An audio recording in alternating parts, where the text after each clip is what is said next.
سلامونه شیر جانه جوړ په خیر. علیکم سلام پلار جانه، زه بیخي ښه یم شکر دی، ته څنګه یې؟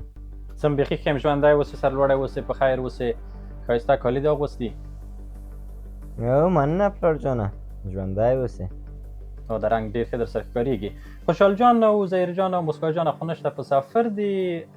ما او ته به په خپلو منځو کې یو بحث سره وکړو، څنګه دې خوښه ده؟ بیخي یم پلار جانه در څه خوښه ده، صحیح ده، یو مجلس به وکړو. صحیح. ته کوم څه په ذهن کې لرې؟ نه پلار جان، داسې کومه خاصه موضوع خو د ما په ذهن کې نشته ده. ښه، نو راځه چې نن ما او ته په دې باندې خبرې وکړو چې دغه بدې خبرې په بل انسان څونه بد اغېز کوي، تاثیر یې څه دی؟ یعنې د بدو خبرو لکه کنځاوې، لکه سپکې سپورې، لکه تحقیرآمیزه خبرې، لکه توهینآمیزه خبرې، لکه پیغورونه چې خلک ورکوي، یا په کنایو کې چې ځینې خلک غواړي یو بل نفر متضرر کړي د الفاظو په ژبه باندې. راځه چې نن ما ته په دې باندې خبرې وکړو. دغه موضوع ډېره زیاته ماته مهمه ښکارېږي، ځکه له بده مرغه په کلیو او بانډو کې په افغانستان کې چې سړی وګوري، د نوی نسل چې موږ تاسو رالویږي، البته دغه اکثره او ځینې زمونږ هیوادوال هم دغه نوی نسل چې په ښارونو کې د افغانستان رالویږي، او همدارنګه زموږ افغانان چې بهر کې اوسي، دوی اکثره دغه څه سره لاس او ګریوان دي، او دغه مشکل دوی لري، یعنې ډېره بده ژبه کاروي که نه. که چېرته ته وګورې چې په کلي کې یو څو نفره په خپلو منځو کې سره ناست دي، هلته دوی ډېر بد الفاظ کاروي، ښه خبرې په بدو الفاظو شروع کېږي. که چېرته ښار او بازار ته راشې، په ښار او بازار کې که ته وګورې بدې خبرې بیخي زیاتې دي. بهر کې که ته ګورې خلک یو بل ته ډېر په بد نظر ګوري، خصوصا چې سوشل میډیا ته چې راشي، ټولنیزو رسنیو ته په هغو کې هم چې ته وګورې ښې خبرې بیخي کمې کې ګوري. نو دغه یو ډېر مهم بحث دی، ما ته ډېر زیات مهم دی. دواړه په دو باندې خبرې وکړو، تر څو وکولی شو چې اول ما او تا او په مجموع کې زموږ په کورنۍ کې داسې یو عادت رامنځته کړو چې څنګه کولی شو دغه بدې خبرې دفع کړلی شو، یا یې له منځه یوړلی شو، او یا یې حد اقل ورکمې کړلی شو، او بیا به همزمانه موږ هدف دا هم وي چې زموږ قدرمن هیوادوالو ته یو پیام هم ورکړو. صحیح ده پلار جانه، نو دا خو ډېره یوه مهمه موضوع ده، زه خپل هم په ښار او بازار کې دو موضوع سره ډېر مخ کېږم، نو دا به ښه وي پلار جانه چې یو مجلس به وکړو. صحیح. اول به راشو چې بدې خبرې څه دي. صحیح ده. بدې خبرې لکه ښکنځاوې، د مور ښکنځاوې خلک کوي که نه، د خور ښکنځاوې کوي، د پلار ښکنځاوې کوي، د اولاد ښکنځاوې کوي، د نیکه ښکنځاوې کوي، یا نور بد الفاظ چې په هره ژبه کې معروف دي. دغه الفاظ چې یو نفر د خولې نه راوباسي او بل انسان ته د هغه د تحقیر په خاطر یا د توهین په خاطر دغه لفظونه کاروي، دا ټول بد اصطلاحات دي، بدې کلمې دي، او بدې خبرې یو کنځاوې دي. راځو دې ته، د بدې خبرې داسې دي ګوره چې دا د انسان د پیدایښت سره رامنځته شوي دي. یعنې دا داسې یو شی نه دی چې سړی وایي چې دا باید نه وای. صحیح ده. د انسان د پیدایښت سره ښې خبرې او بدې خبرې یو ځای د په فطري شکل راغلي، لکه ښه او بد، لکه ښه کار او بد کار، لکه محبت او نفرت، لکه جوړول او ورانول، همدغسې ښه او بد چې هر قالب ته یې واچوي، لکه ښه عادتونه، بد عادتونه، ښه خویونه، بد خویونه. ښې خبرې او بدې خبرې هم په همدغه شکل باندې د انسان د پیدایښت سره د رامنځته شوي دي. موږ تاسو ته استادانو ویلي، یا په کور کې مشرانو راته ویلي، یا پلرونو راته ویلي، یا نیکونو راته ویلي دي که نه، یا د کلو مخورو موږ ته ویلي دي چې بدې خبرې مه کوئ، کنځاوې مه کوئ، دا ښه کار نه دی، دا بد کار دی. زه غواړم چې دا موضوع په دې شکل تا ته او قدرمنو هیوادوالو ته تشریح کړم چې ټول عمر دی تاسو په ذهن کې پاتې وي، او بیا په ډېرې اسانۍ سره تاسو ونه کولی شئ چې بل انسان ته خدای نخواسته بد الفاظ، کنځاوې، سپک سپورې، پیغورونه، د بې احترامۍ الفاظ هغه خولې نه راوباسئ. په پښتو کې یو متل دی، ډېر معروف متل دی، وی چې د تورې زخم جوړیږي خو د خولې زخم نه جوړیږي. دا لفظ ته چې سړی متوجه شي، دې عمق ته چې ولاړ شي، معنا ته چې ولاړ شي، او بیا ته راشې چې دا 100 کاله مخکې، 200 کاله مخکې ویل شوی، یعنې پیړۍ پیړۍ مخکې ویل شوی دی، او ته بیا راشې د اوسنیو معاصرو پوهانو نظرونه په دې باره کې واورې چې دا څونه عمیقه کلمه ده چې د تورې زخم جوړیږي خو د خولې زخم نه جوړیږي. زه غواړم دا د درې اړخه تا ته په دریو بودو باندې په دریو شاخصو برخو باندې د لږ وضاحت پرې ورکړم. ګوره د تورې زخم داسې دی چې یو څوک په توره ولګي د بدن پوستکی زخمي شي، دا په دوا جوړیږي، دا په ډاکټر جوړیږي، دا د وخت په تیریدو سره جوړیږي. خو کله چې ته یو بد لفظ د خولې نه راوباسې او بل انسان ته یې وایې، ساینس پوهان او طبیبان د معاصرې ټولنې په دې نظر دي چې هغه الفاظ بد الفاظ چې د خولې نه راوځي او بل انسان ته کاریږي هغه د مغز هغه وروستۍ برخې ته ضربه رسوي. هم مهاله چې مغز ته یې ضربه ورسوله دا زړه ته هم ضربه رسوي. د انسان زړه ته لکه ته چې وار کوې په بدن باندې، په مثلا یو نفر په څپېړه باندې وهې، یو نفر په سوک باندې وهې، خدای نخسه یو نفر په لغته باندې وهې، یا د بل څه ګزار پې کوې، په همدغسې چې بدن درد کوي بد الفاظ زړونه هم همدغسې دردوي. درېیمه خبر دا ده چې ته چې بد الفاظ د خولې نه راباسې، که هغه کنځا وي، که هغه سپکې سپورې وي، که هغه بدې خبرې وي، که هغه توهین‌آمیزه تحقیرآمیزه د بې احترامۍ خبرې وي، یا کنایه د کنایې په شکل بعضې خبرې وي، یا د پیغور په ډول بعض خلک چې یې کاروي که نه داسې خبرې، دا د انسان روح ته هم ضربه ورسوي. یعنې درې برخې متضررې شولې، هم مغز د انسان، هم زړه د انسان او هم روح د انسان. دا درې برخې چې متضررې شي، ضربه ورته ورسي، صدمه ورته ورسي، درد ورته ورسي، نو دا خو بیا جوړښت نه لري. اوس اصلي خبره چیرته ده؟ طبیبان او د معاصرې ټولنې پوهان څه وایي؟ دوی دا وایي چې کله ته بد لفظ، کنځاوې، سپکې سپورې، بدې خبرې د خولې نه راوباسې، متقابل لوري ته یې وایې، دا کله چې دغه انسان د مغز هغه وروستۍ برخه ته صدمه ورسوله، مغز بیا داسې یو خاصیت لري چې دا د حافظې سره وصل دی. حافظې ته چې ته دغه مراتب ورکړل، دغه موارد یې ورکړل، د بدې خبرې یې ورکړې او ده سره دغسې یو تصویر یې ورکړ چې فلانی نفر دی، ما ته یې دغسې بدې خبرې وکړي، حتی هغه څېره د تا چې دغه بدې کلمې د خولې نه ورته راویستلې دي دغه څېره ورته ورکوي حافظې ته. حافظه بیا په درې ډوله ده. یو د ثانیو په شکل حافظه ده، یو میانه حافظه ده، یو چې ده هغه اوږدمهاله حافظه ده. کله چې مغز هغه وروستۍ برخې ته د صدمه رسولې ده، مغز څه کوي؟ د حافظې هغه وروستۍ برخې ته دغه ټول موارد ورکوي،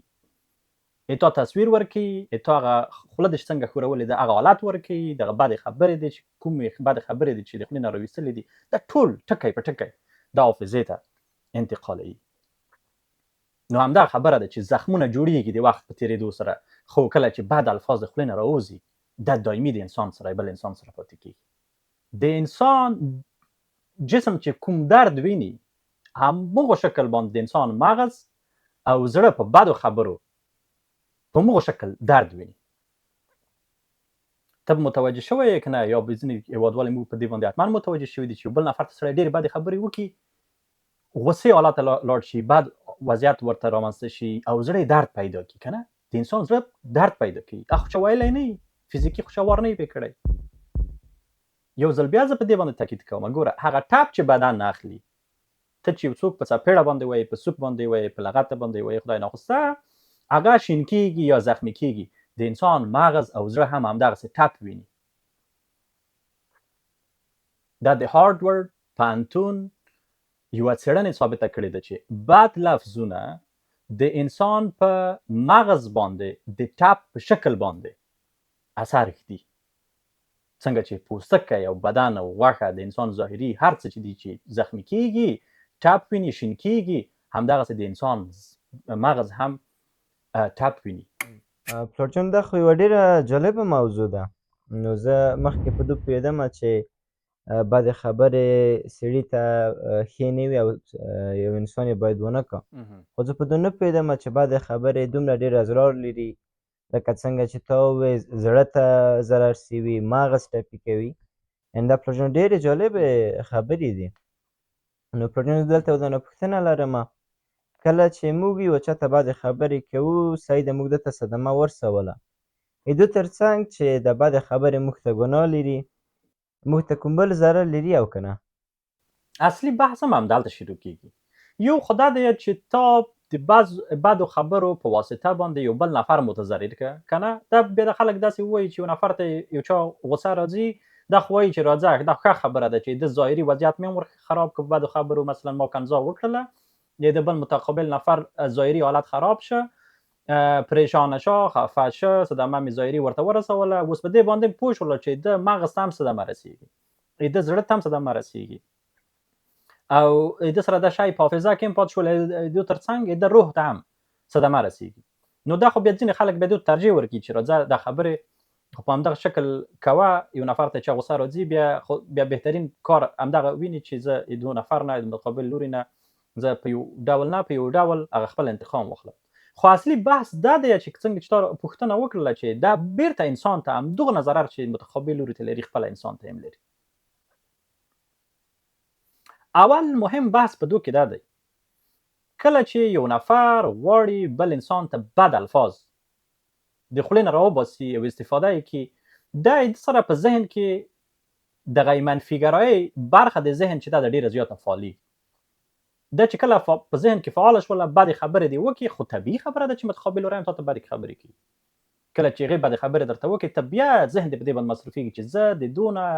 کومه بده بله خبر شته ده چې زه هغه کنځا ورته وکړم. مثلا دته مې د مور کنځا وکړه، راشه د ښځې کنځا ورته وکړه، راشه د خور کنځا ورته وکړه، راشه د پلار کنځا ورته وکړه، راشه په ژوند کې کدی کوم ضعف لري هغه د پیغور په شکل ورته هغه کلمې را جوړې کړه او دته یې ووایه. دا هغه څه دي چې تا خپل ذهن دغه منفي برخه د ذهن چې دا دلته ته رشد ورکوي، او کله چې منفي برخه د ذهن د فعاله کړله او زیاته شوه په مثبت باندې زیاته شوله، بیا دلته ده چې ته د پیشرفت او ترقۍ او تعالی نه هر انسان چې دی ګوره په ژوند کې هغه پلانونه لري. د هر انسان موخه او هدف همدغه دی چې زه غواړم درس ووایم، زه غواړم تعلیم وکړم، زه غواړم پیشرفت وکړم، زه غواړم چې یو ښې وظیفې ته ورسم، که تجار یم زه غواړم چې یو ښه تجار شم، صحیح ده. که چېرته دا یوه بله برخه کې مصروف وي زه په هغو برخه کې ښه وځلیږم. که چېرته دی وایي چې نه زه شخصیت په ټولنه کې جوړوم، غواړم رهبر شم، په ټولنه کې د خلکو سره آشنا شي، مسله ده د هغه ټول هغه څه دي چې د ټولو برخو نه دی وروسته پاتې کېږي. په ټولنه کې که تاسو لیدلي دي چې ځینې خلک ناکامه دي، دوی ولې ناکامه دي؟ دا خو دلایل لري. داسې نه ده چې یو نفر په طبیعي شکل همدغه رقم چې دی پیدا دی مغز دی وروسته پاتې بیرته نړۍ نه هم ځي، ولو که ټولنه ډېره لوېدلې وي، ولو که ټولنه بیخي زیاته لوېدلې وي، ولو که درس او تعلیم او ترقۍ دغه څه لارې چارې چې دي دا هېڅ نه ورته مساعد، خو که یو نفر وغواړي په همغه ټولنه کې دی رشد کولی شي. هره ټولنه خپل ځان ته خپل کوایف لري، د خپلې ټولنې مطابق دی رشد کولی شي. دا ډېره زیاته مهمه برخه ده چې دغه منفي برخه د ذهن باید ډېره کمرنګه پاتې شي د انسان سره. یعنې منفیګرایي چې ده هغه د انسان سره محوه کېږي، نه همدغه رقم چې د بدې خبرې چې دي دا نه محوه کېږي، خو کمېدلی هغه وروستۍ برخې ته یعنې تر وروستي حده پورې دا کمېدلی شي. دو تر څنګ ډېر مهمه خبر دا ده چې بده انګیزه دو دا ده چې تا دغه شخصیت چې دی دا د منځه وړي. ګوره د انسان شخصیت د کورنۍ نه رامنځته کېږي. ډېری خلک په دې باندې نه پوهېږي. ډېری خلک داسې وایي چې درس کې په تعلیم او ترقۍ کې نه بښنه غواړم په درس او تعلیم کې شخصیت دی. نه، هغه پوهه ده. شخصیت د پوهې سره رابطه لري، خو په هغو پورې مکمل په بشپړه توګه پورې په هغو پورې تړلی نه دی. شخصیت یوه د احترام په نتیجه کې د کورنۍ ماحول نه جوړیږي او دا بیا رشد کوي خپلو خپلوانو ته، خپلې ټولنې ته، او بیا د ولس په سطحه او د ملت په سطحه، د هېواد په سطحه او بیا د نړۍ په سطحه شخصیتونه رامنځته شوي په همدغه شکل باندې. هر څه پکې بېل بېل برخه لري. ته که چېرته بدې کلمې وکاروې، ګوره بعضې ورونه دي د خویندو ته بدې خبرې کوي، کنځا ورته کوي. بعضې خویندې دي خپلو خویندو ته بدې خبرې کوي. بعضې پلرونه دي له بده مرغه، بعضې پلرونه خپل اولادو ته د حیواناتو نومونه اخلي، په بدو نومو یې یادوي، خپلې ښځې ته بد الفاظ کاروي، اول خو دلته دا دی چې د بې احترامي رامنځته شوه. صحیح ده، شخصیت تا ته احترام نه کوي، که ته هغه خپلې خور ته فرض کړه ته بدې خبرې وکړي، هغه تا ته بې احترام نه کوي. که یو وار دې ورته وکړي، دوه وار دې بدې خبرې ورته وکړي، درې واره دې ورته وکړي، څلورم وار هغه ته احترام نه کوي، نه د مشرۍ احترام دې کوي، نه د ورورۍ احترام کوي، نه د وینې چې ورسره یوه ده دې احترام کوي. په همدغه شکل د خاوند او مېرمنې ترمنځ هم همدغه سلسله ده. که چېرته خاوند خپله مېرمنې ته یو ځل ښکنځه وکړي، دوه وارې وکړي، درې وارې وکړي، څلورم وارې وکړي، پنځم وار هغه احترام نه ساتي. په همدغه شکل میندې چې خپل اولادو ته کنځاوي کوي، په ډېرو مواردو کې میندې دي خپل اولادو ته ښېراوې کوي چې خدای دې ځواني مر کړه، خدای دې مست روه، خدای دې داسې که په هر لهجه کې د هرې سیمې بېلابېل کلمې دي، بد الفاظ دي، همدغه دوی کاروي له بده مرغه. ګورئ دلته بیا زه د کورني ماحول ته راځم. هغه پلار چې خپل اولاد ته کنځا کوي، هغه میړه چې خپل مېرمنې ته کنځا کوي، هغه مور چې خپل اولادو ته کنځا کوي، هغه ورور چې خپل خور ته کنځا کوي، او هغه خور چې خپل خور ته کنځا کوي. دغه کوم موارد، ټول موارد چې ما یاد کړل چې تا د هغو ذهن ور خراب که، تا د هغو مغز ور ټپي که، تا د هغه زړه ور ټپي که، تا د هغه روح ور ټپي که، ته ولې خپل عزیز ته دونه صدمه رسوي په بد الفاظو باندې؟ د بد لفظ چې اولاد ته وکاراوه، چې نن دې ورته ووایي چې ته هغه د بد لفظ ما په خوله باندې اوس نه راځي، زه نه غواړم چې دغه الفاظ ووایم، چې بدې کلمې ورته د پلار ورته خپل اولاد ته وکړي، یا مور خپل اولاد ته د بدې کلمې وکړي، چې څونه بدې کلمې ورته وکړئ، هغه اولاد په همغه شکل لویېږي. تا به لیدلي وي ځینې کسان به دې لیدلي چې ځینې اولادو ته ویلي چې پوډري پوډري پوډري، که خبرې شته دي، یا نور بد الفاظ ورته کاروي. دا نفر دی همدغه سره لویېږي چې د پوډري څه شی دی، اول څه شي ته ویل کېږي، دا خو سګرېټ ویل دي، بیا یې سګرېټ نه دی ځي چې بله ورځ فرصت ورته برابر شي، وي چې تر څه ده خو حتما رش تجربه یې کړه چې څه شی دی، سګرېټ شو، بیا سګرېټ نه ورو ورو هیروین شول، چرس شول، بیا هیروین شول، همدغسې بیا د پلو لاندې همدغسې پراته وي. دغه د هر یوه پوډري معتادینو قصې چې ته واورې، سلسله یې همدغسې شروع شوې ده. په کور کې توهین شوی دی، تحقیر شوی دی، پلار دا خبر ورته کړي، مور هم دا خبر ورته کړي، په همدغه سلسله د انګېزه ده اخیستې ده. صحیح ده؟ نو دا یې ډېر مهم اسرار دي، زښته زیات اسرار لري، دا هغه مهم اسرار دي چې ما تا ته وویلې. ډېره مننه پلورجنه، زه بیخي ورسېدلمه. نو زه پلورجنه تا ته وعده درکومه چې زه به هېڅکله دا بدې خبرې په خپل ژوند کې استفاده نه کړم. لکه څنګه چې تا ووایې بدې خبرې زموږ شخصیت ته صدمه رسوي، زموږ دماغ ته صدمه رسوي، زموږ زړه ته صدمه رسوي. نو کله چې دا نظرونه مو خپل ځان ته لري، نو موږ یې ولې بدې خبرې استفاده کړو؟ نو دا پلورجنه ما تا ته وعده ده چې زه به هېڅکله بدې خبرې په خپل ژوند کې بل چا ته استفاده نه کړم. نو پلورجنه 2 کاله مخکې ما په مکتب کې 2 دانې صنفیان وو چې هغوی به د بد الفاظ زښته ډېر استفاده کول، بدې خبرې به یې کولې، یو بل ته به یې زیاړې کې، یعنې ډېر بې ادبه او بې تربیه وو. زه و پلورجنه یې کوره ډېر په خوشحالۍ ولاړم مکتب ته. دلته مې کور کې ځان آماده کا، چای مې وڅښه، کتابونه مې جوړ کړل، ډېر په خوشحالۍ به ډېرې ښې انرژۍ سره به ولاړم مکتب ته. هلته به چې ولاړم ما به همیشه هم دا کوشش کوله چې د هغې نه زه ځان لرې وساتم. د په خاطر ډېر بې ادبه وو او ما هېڅکله نه خوښېدل چې د یو څه زه په یوه چوکۍ کښېنم، په مکتب کې ورسره وګرځم. خو بیا هم صنفیان وو، مثلا استاد به چې په صنف کې نه وای، موږ به یې د یو خبرې اورېدلې، کله کله به یې جنګ شو. نو د دې خبرې به چې ما واورېدلې په صنف کې، مکتب نه به چې ووتم ډېر یو بد وضعیت مې درلودله، ټوله ورځ مې استرس درلوده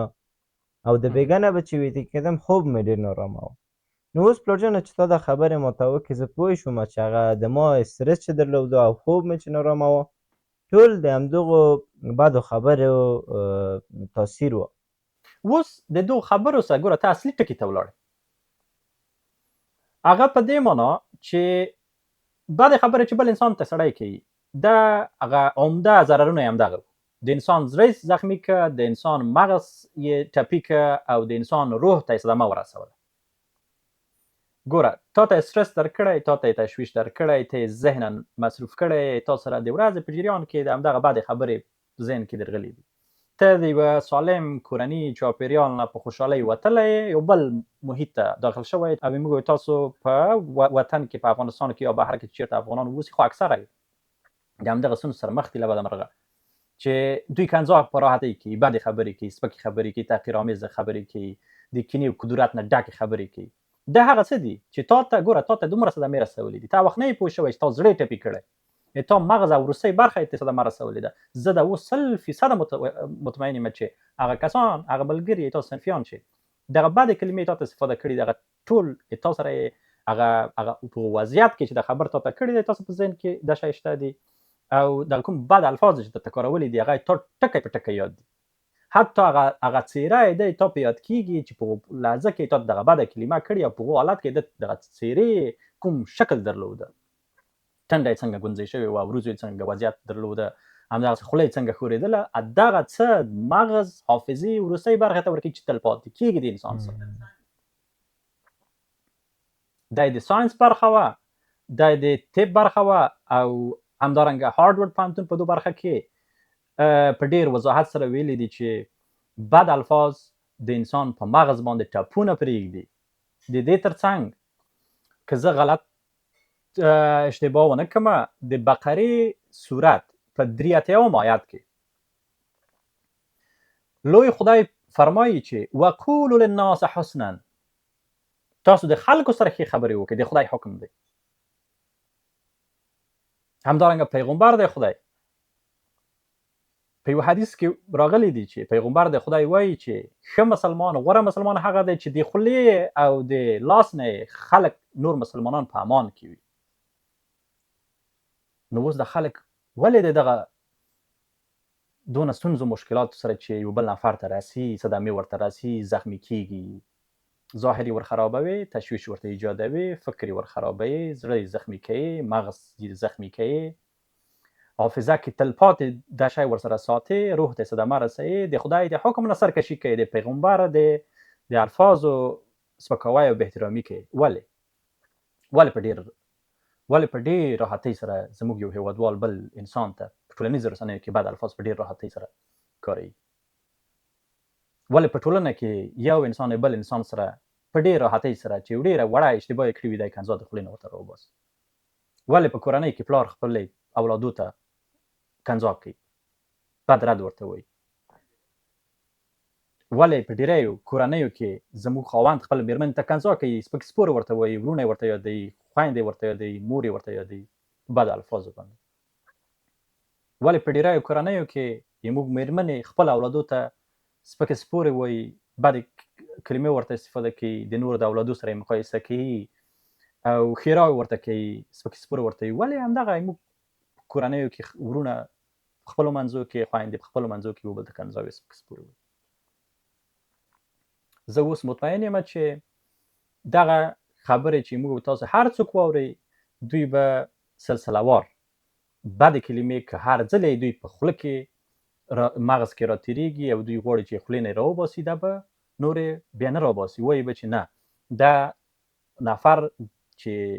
هر څوک دی که ما ته بده خبره هم کړې که بهتره یې مې ورته کړې چې دغه بد الفاظ د دغو ټولو اړخو سره چې ده څونه صدمې ده ته رسوي او څونه صدمې بیرته او تاوانونه بیرته ما ته رسېږي بیا یې دا د خولې نه راوباسي نو که ته کومه بله خبره کومه بله پوښتنه نه لرې په بله موضوع باندې به چې خوشحال جان او ظهیر جان او مسکا جان راغلل بیا به خبرې وکړو څنګه نه پلار جانه نو زه بل کوم سوال نه لرم بله موضوع باندې به بیا وغږېږو نو اوس تا ته ښه وخت غواړم ښه ورځ ولرې خدای پاک پس ژوندی او سرلوړی اوسئ دا به موږ به تاسو د کورنۍ قانون وي دا به تاسو ټولو عادتونه وي او دا عادت باید تاسو ټولو په خوی باندې تبدیل شي زه هیلهمن یم چې خوشحال جان او ظهیر جان او مسکا جان راشي دوی به دغه موارد یو ځل بیا به